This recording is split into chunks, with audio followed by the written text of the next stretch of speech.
Hey everybody, so today I am going to try a video that I have never done before. I've never done a video like this. It's not reacting to the current state of the NHL. It's not trying to predict the future of the NHL. It's looking back on the history of the NHL. I am going to redraft the top 10 picks of the 2000 NHL entry draft. So I haven't done one of these before. I know other channels have. But this is a really cool concept, I think, that I've wanted to do for a long time, but just haven't taken the time to do all the research for. I'd like to make a series out of this, maybe do one draft per month, and certainly would like to go through the 2000s and into the 2010s, maybe at the end go back into the 90s as well. But I think this is going to be a really fun video, looking at the top 10 picks, how they turned out versus what they could have been had those teams drafted right. Before we get into the video, I just quickly want to remind everyone that if you enjoy this video, to please hit the like button and give it a thumbs up. That greatly helps out the channel. And if you're new to the channel and haven't subscribed yet, please hit that subscribe button. That is greatly appreciated. And you can follow along for all my hockey content all year round. So, the 2000 NHL entry draft. I was 4 years old. I certainly don't really remember it, but I remember a lot of these players because obviously they played through the 2000s into the 2010s, most of them, and some of them are still playing to this day. But this was a very interesting draft. Overall, I think when I went through and did the research for this, it looked like overall it was kind of a weak draft. There wasn't a ton of big name players drafted in this year. Certainly not like 2003, which we'll eventually get to. The 2000 draft was certainly an interesting one. So remember that I'm doing this with 2020 hindsight vision. Hindsight's always 2020. We know the careers that these players went on to have. So, I'm not trying to knock general managers or teams for making the picks that they did, because we look at this through a very different lens than what they were looking at the time, where all they had were their scouting reports and what they had seen from the player in junior or college or wherever they were playing up to that point. But this is something that I think is going to be fun to do, fun to go through and look at and see how different history could have been had these teams made the right choice with their picks. So let's get into it now. The number one overall pick in 2000 belonged to the New York Islanders. And with that pick, the New York Islanders drafted goaltender Rick DiPietro, first overall, in something that you very rarely ever see in the NHL is a goaltender taken first overall. And to say that things didn't exactly work out how the New York Islanders hoped it would be an understatement with Rick DiPietro. Now, DiPietro did have an NHL career. He started 309 games in his career, but he never lived up to the hype of a number one pick. He was never an elite franchise goaltender. His career record was only 130, 136, and 36, with a .902 save percentage and a 2.87 goals against average. Certainly not terrible from DiPietro, but absolutely not what you would want from a number one overall pick, especially when you spend that pick on a goaltender. If you're taking a goaltender that high, he better become a franchise level elite NHL goalie, and that never happened with DiPietro. I think largely because of injuries. Injuries had a huge role in what happened with Rick DiPietro's career. He showed flashes of greatness. There were times where DiPietro showed flashes of greatness. He showed that maybe had he stayed healthy and not had all the injuries pile up over his career, that maybe he could have been that franchise goaltender for the Islanders. But he had struggled so much with injuries, missing, months and months at a time, sometimes the whole year. His career never really got off the ground the way that it should have, and he never stayed consistently healthy enough to be a great NHL goaltender. So, who should the New York Islanders have taken with that first overall pick? Well, they could have gotten a goaltender. They just picked the wrong one. The Islanders could have had Henrik Lundqvist, who originally went in the 7th round, 205 overall, to the New York Rangers. Now, obviously, this is a pick where hindsight is certainly 2020. Nobody at the time knew that Henrik Lundqvist would turn into a legendary Hall of Fame goaltender that he did. He was not on anybody's radar to be picked high in this draft. He was a Swedish goaltender with a little bit of thought as far as the NHL goes, but he was picked 205th overall. Nobody saw Henrik Lundqvist's career coming that he has had. Still playing today for the New York Rangers. So far, as of me doing the research for these note cards, which was a couple days ago, Henrik Lundqvist has started 847 games in his career, won 450 games, losing 299, 93 ties / overtime losses, a .918 career save percentage, and a 2.41 goals against. Henrik Lundqvist is one of, if not the best goaltenders of the 2000s / 2010s in the NHL. He's a first ballot Hall of Famer without a doubt. He's a legendary NHL goaltender. King Henrik is one of the best goalies to play in the NHL of all time. No one saw that coming back in 2000 when he was drafted. Certainly, he was not on anyone's radar in that way. However, that's the way hockey works. That's the way the NHL works. And Henrik Lundqvist has put together an incredible, legendary career. And think of how different things could have been had the New York Islanders taken Lundqvist and Lundqvist had the career that he's had rather than taking Rick DiPietro. That would have set up the Islanders with a franchise goaltender, not only a franchise goaltender for almost the entirety from the mid-2000s on, but a legendary franchise goaltender. So things could have been very different there for New York. Drafting at number 2 in 2000 were the Atlanta Thrashers. And the Atlanta Thrashers, with the number 2 pick, selected Danny Heatley, winger, 2nd overall. And Danny Heatley went on to have a great NHL career. So when his high points were extremely high. He did fade out a little bit faster than I think a lot of people would have liked, but his high points were very good. He scored 50 goals in back-to-back seasons. Obviously, everyone remembers, 50 and 07 for Heatley. He scored 50 the year before as well. Heatley played 869 games at the NHL level, scoring 372 goals and 419 assists for 791 points and a +38 rating.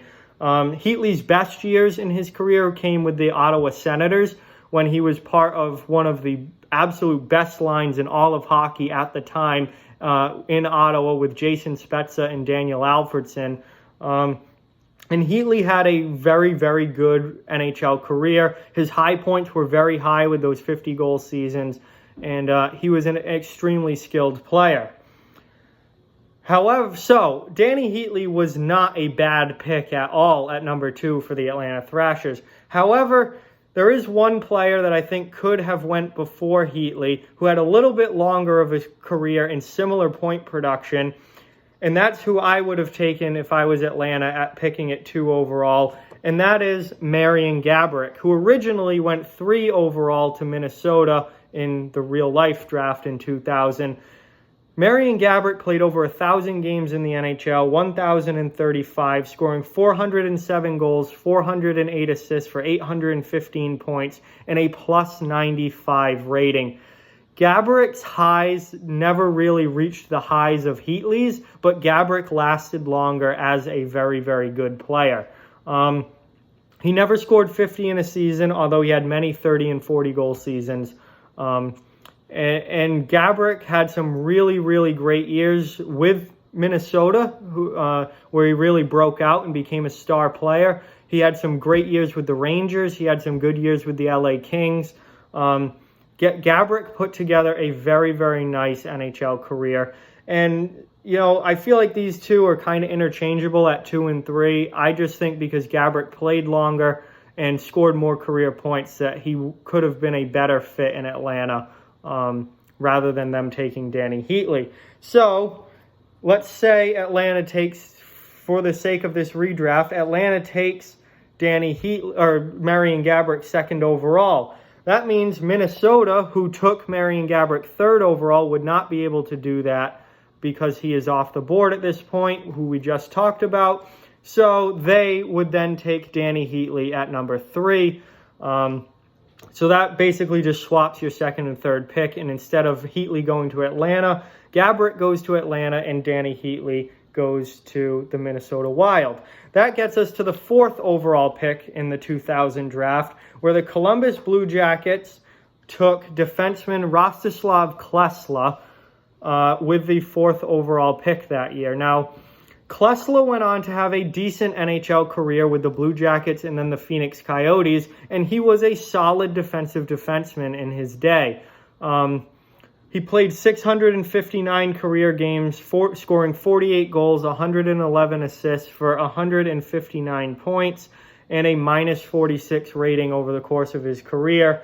The Columbus Blue Jackets were a very new team at this point. They were looking for a high-end defenseman to be the cornerstone of their D-core for years to come. Rusty Klesla was a good defenseman, a solid, middle-of-the-road defensive defenseman, but was never really a cornerstone elite top-pair defenseman. Columbus did not exactly get what they were looking for. If you drafted a guy like Klesla in the 2nd round or even late in the 1st round, then that's a good pick. But when you're picking 4th overall, you want a really high-end player. And Klesla never really became that. So who should Columbus have taken with that 4th overall pick? Well, when you go back and look at who else was drafted in 2000, they could have had Nicholas Kronwall, who originally went 29th overall to the Detroit Red Wings. Kronwall would have been had a much higher ceiling than Rusty Klesla ever did. And assuming he would have a similar career to the career he had in Detroit, would have been a much better selection at 4th overall. Kronwall played 953 games in his NHL career, scoring 83 goals and 349 assists for 432 points and accruing a -5 career rating. Kronwall, a Stanley Cup winner with the Red Wings, played his entire career in Detroit, had a very, very solid NHL career. Wasn't a real big offensive guy, although 432 points is certainly nothing to be ashamed of. But was a really good two-way defender. Could put up a few points, although he wasn't really an offensive defenseman. But just a really solid career. He just retired this past offseason, after last season. Played for years in Detroit and put together a very, very good career. Certainly a little bit better of a career than Rostislav Klesla put together, although his wasn't terrible. So the Columbus Blue Jackets probably should have taken Kronwall. Again, hindsight's 2020. With the 5th overall pick in this year's draft, we go back to the New York Islanders. So the Islanders in 2000 picked at number 1 and picked at number 5. And with the 5th overall pick, they took winger Raffi Torres. So Raffi Torres, oh boy. Torres did have some decent offensive years, although he was never really a big point producer. Spent most of his career as a 4th liner, a checker, a kind of a grinder type player. He played 635 games in the NHL, scoring 137 goals and 123 assists for 260 career points and a +2 rating. He played for a lot of different teams. He never really stuck in one place. And towards the end of his career, he got a reputation as being one of the dirtiest players and dirtiest hitters in the NHL, because this was in the early 2010s when all the concussion stuff was starting to come out, all the issues with player safety, and the league was really trying to crack down on headshots and concussions. And Raffi Torres continued to launch himself at players, throw elbows, and basically hit players in the head. He was a headhunter. And He really, put a stain on his career his last few years because of all the suspensions and all the dirty hits he was making throughout the league. Torres certainly never became the player that you would expect from somebody taken 5th overall. The offense was never really there, and he was always kind of that 3rd or 4th line, bottom 6 energy guy, grinder type. So the Islanders obviously missed with that pick. Who could they have taken 5th overall? They could have gotten Justin Williams, Mr. Game 7 himself, who was originally drafted 28th overall by the Philadelphia Flyers. He would have been a much, much better pick at 5th overall. Williams went on to play 1,244 games in the NHL. That's just regular season, not even counting playoffs. 312 career goals, 474 career assists for 786 points, plus 108 overall rating, and a legendary playoff performer. 3-time Stanley Cup winner, once in Carolina, twice in LA. Great playoff performer. I don't have his playoff numbers here, but if you add his playoff numbers to his regular season total, he was just an unreal career. He's not currently signed to a team. He's an unrestricted free agent.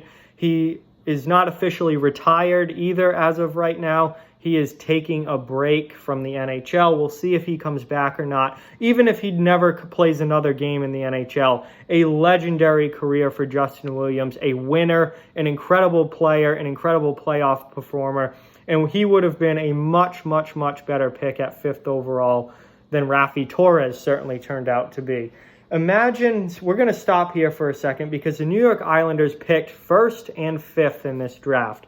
They took Rick DiPietro, who didn't pan out, and Raffi Torres, who didn't pan out. Imagine if they had taken Henrik Lundqvist and Justin Williams, as they would in this redraft. Wow, talk about history changing for the New York Islanders. So this draft really did screw the Islanders up for basically set them up for them not being very good most of the decade in the 2000s. And it wasn't until John Tavares came along and they started to get good and go the other way again. So, moving on to the 6th overall pick, which belonged to the Nashville Predators. They took Scott Hartnell, winger, who went on to have a very, very good long NHL career. With that pick, it's number 6 overall. Hartnell, who played 1,249 career NHL games, scoring 327 goals, 380 assists for 707 career points, plus 66 rating. Also a bunch of penalty minutes to go along with it, as he was a very tough player as well and not afraid to get involved physically. Hartnell had a great NHL career. He broke out with the Nashville Predators, then went to the Philadelphia Flyers and had some incredible seasons with the Philadelphia Flyers. Played with Columbus, went back to Nashville towards the end of his career. Really good player who could play up and down the lineup. Was a whole lot of fun to watch. Brought big-time personality to the game. Was not afraid to get involved offensively, defensively, and physically. Just really, really great player. And the Nashville Predators were correct in picking Scott Hartnell 6th overall. Even with the redraft, I think Hartnell was the guy who should have gone 6th overall to Nashville. So the Predators got that pick right. Moving on to pick number 7. The Boston Bruins had the 7th overall pick in 2000. And with that pick, they drafted Swedish defenseman Lars Jonsson. Yes, if you don't know who Lars Jonsson is, don't worry about it because I didn't remember his name either until I did the research for this video.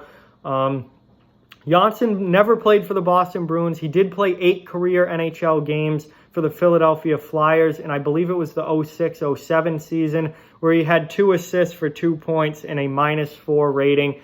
He spent most of his professional career in Europe, playing in Sweden and other European leagues. He never really made the jump to North America, and he was a complete waste of a draft pick at 7th overall for the Boston Bruins. So, who should the Bruins have taken at number 7? Well, they could have had a player coming out of Boston College in their own backyard, Brooks Orpik, who went on to have a great NHL career as a defensive defenseman. He originally went 18th overall, to the Pittsburgh Penguins. He should have gone to Boston at number 7. Orpik had a great career, never a big point producer, never an offensive guy, but as a shutdown defensive defenseman, Orpik put together a tremendous career with the Pittsburgh Penguins and Washington Capitals. Two-time Stanley Cup winner in 2009 with Pittsburgh and again in 2018, couple years ago with Washington. Just a really solid player throughout his career. Played 1,035 career games, scoring 18 goals and 176 assists for 194 career points, a plus 79 overall rating for his career.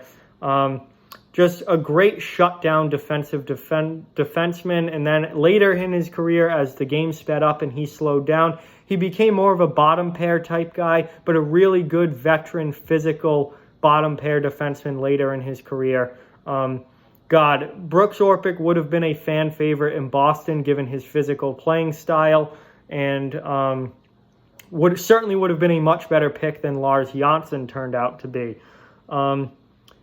Orpik, obviously the guy, a great player that could have easily been taken there, and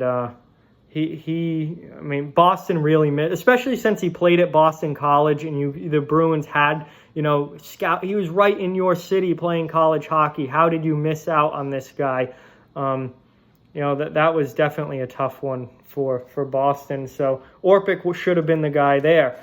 Moving on to number 8, with the 8th overall pick, which belonged to the Tampa Bay Lightning, they selected Russian forward Nikita Alexeyev. And to say that things at the NHL level never really worked out for Alexeyev certainly would be the case. He played 159 career games, so not a complete bust. It's not like he never made the NHL. But when you're drafting in the top 10, you certainly want a player that's going to be a productive player at the NHL level. Alexeyev never really was that.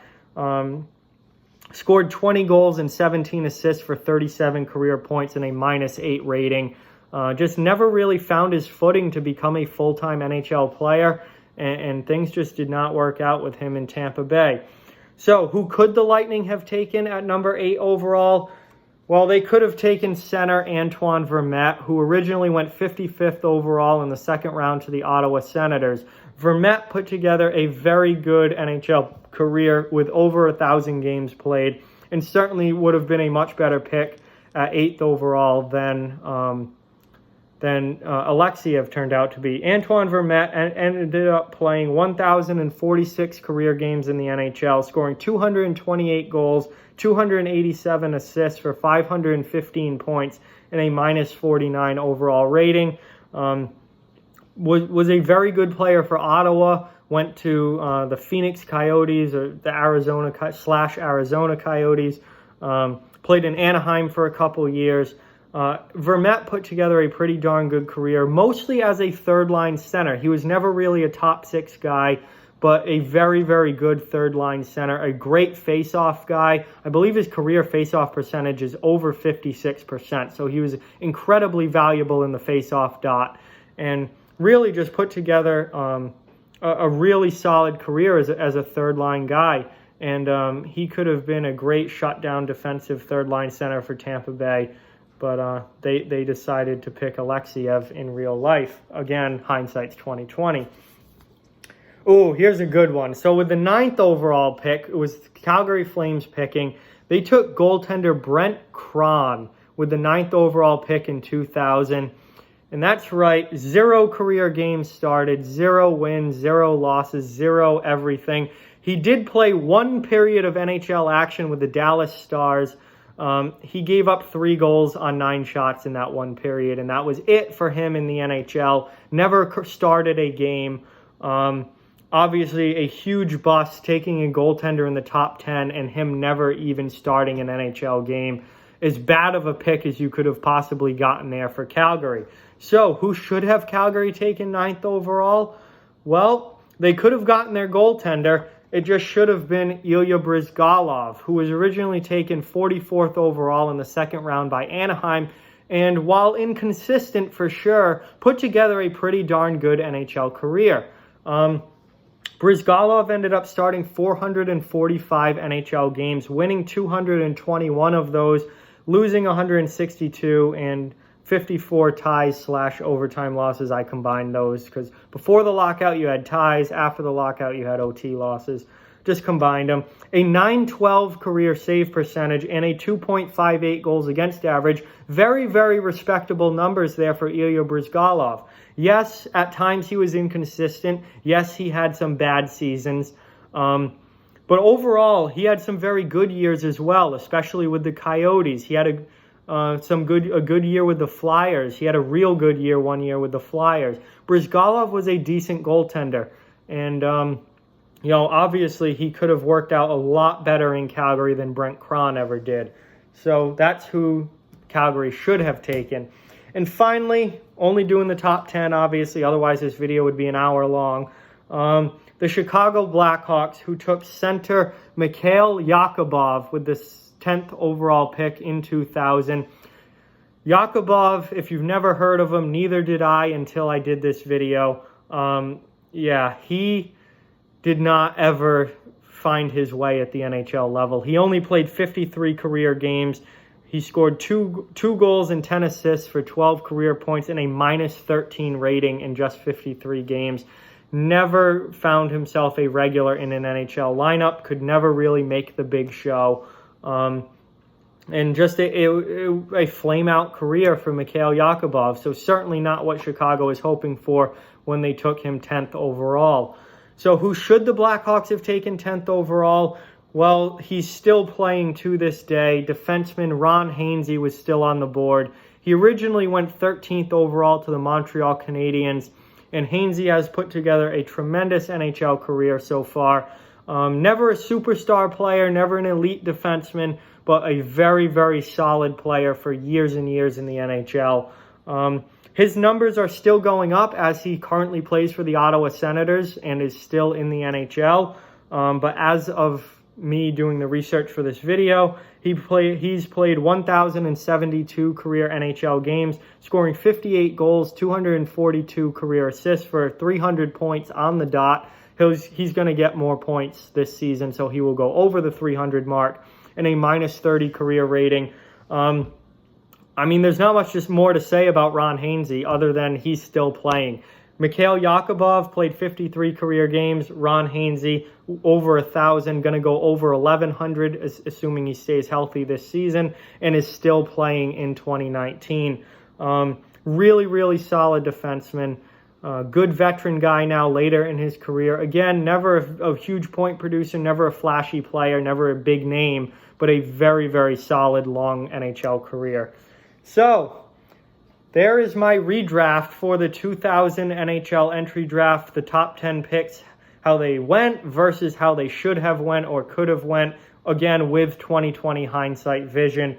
But this was really fun to do, really fun to research as well, to go back and look at the draft and see how it turned out and versus how it could have turned out and see, what players panned out for their teams and what players didn't. Overall, 2000 didn't have that many great picks. A lot of players drafted in 2000 just were nothing at the NHL level and never really worked out, which is interesting. But that does it for this video. I hope you guys enjoyed it. Like, comment, share, subscribe, follow on social media. All those links are down in the description below. If you'd like to further support the channel, the links to our Patreon and merchandise store are down in the description as well. Keep spreading the word about this channel. Let's keep this thing growing. Thank you very much for watching. I hope you enjoyed the video. I will definitely talk to you guys soon. And I want to make a series out of this. So next up will be the 2001 NHL Draft. I'm going to probably try and do one of these per month. So I will get going on the research for that. But 2001 is up next. Thank you guys for watching, and talk to you soon.